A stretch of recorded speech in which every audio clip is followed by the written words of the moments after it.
मंडळी, हिवाळा ऋतू सुरू झालेला आहे. आता सर्वत्रच कडाक्याची थंडी पडायला सुरुवात देखील झालेली आहे. आपण हिवाळ्यामध्ये अनेक ड्रायफ्रूट खात असतो आणि ते खाणं आपल्या शरीरासाठी अत्यंत चांगलं असतं. पण बदाम खाणं देखील आपल्या शरीरासाठी अत्यंत चांगलं असतं. तर आज आपण हेच बघणार आहोत की हिवाळ्यामध्ये बदाम खाण्याचे आपल्याला कसे फायदे होतात, त्यातून काय बेनिफिट्स आपल्याला मिळतात. तर याविषयीच आज आपण सविस्तर माहिती या व्हिडिओच्या माध्यमातून जाणून घेणार आहोत. तर तुम्ही त्यासाठी हा व्हिडिओ शेवटपर्यंत नक्की बघा. बदाम हे एक नट्स या गटामध्ये मोडतं.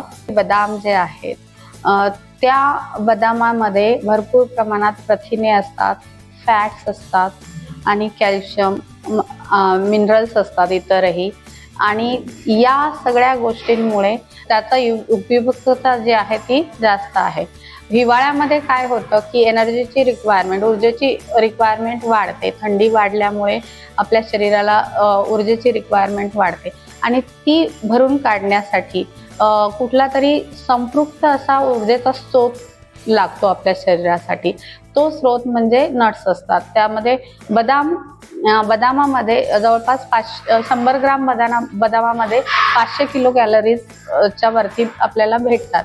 पण तेवढे आपण बदाम खाऊ नाही शकत. 20 ते 30 ग्राम आपण नट्स जर खाल्ले दिवसभरातनं तर आपल्या बऱ्यापैकी कॅलरीजची रिक्वायरमेंट भरून निघायला मदत होते. त्याचबरोबर संशोधनामध्ये असं आढळून आलेलं आहे की तुम्ही नट्स जर खाल्ले रेग्युलरली तर त्यामुळे तुमच्या कार्डिओव्हॅस्क्युलर डिसीजेस म्हणजे हृदयविकाराचा धोका जो आहे तो कमी व्हायला मदत होते. परंतु ते नियंत्रित वापर करायला पाहिजे, कारण त्याच्यामध्ये भरपूर प्रमाणात फॅट्स असतात, भरपूर प्रमाणात कॅलरीज असतात.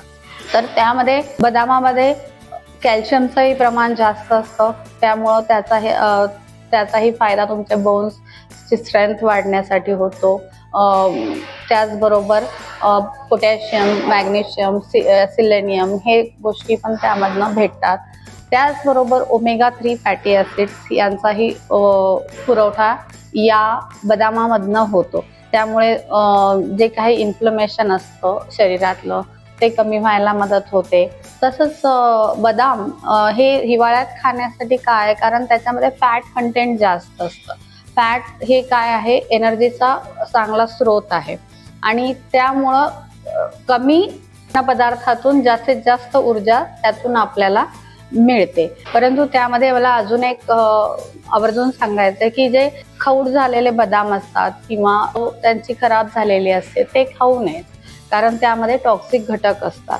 त्यामुळे जे चांगल्या क्वालिटीचे बदाम आहेत त्याचा तुम्ही आवर्जून वापर आहारामध्ये करणं गरजेचं आहे, ज्यामुळे सगळ्या प्रकारचे विटॅमिन्स म्हणजे पर्टिक्युलरली बी विटॅमिन्स त्यातनं मिळतात, मिनरल्स मिळतात, आयर्न कंटेंट आहे त्याच्यामध्ये, मॅग्नेशियम असतं. आणि या सर्व गोष्टींमुळे बदामाची उपयुक्तता वाढते. साधारण 4 ते 5 बदाम तुम्ही दिवसभरातनं तुमच्या आहारात त्याचा वापर करू शकता.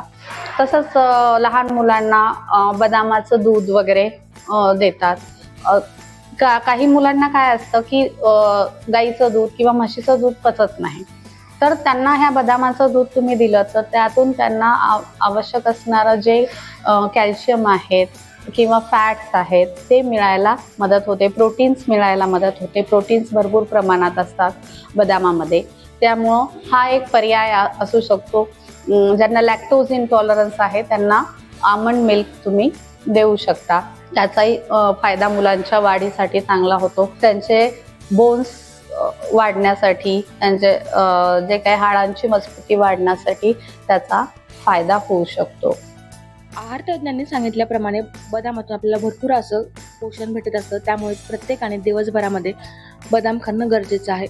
Apurva Chalnikar, news 18 local, Chhatrapati Sambhajinagar.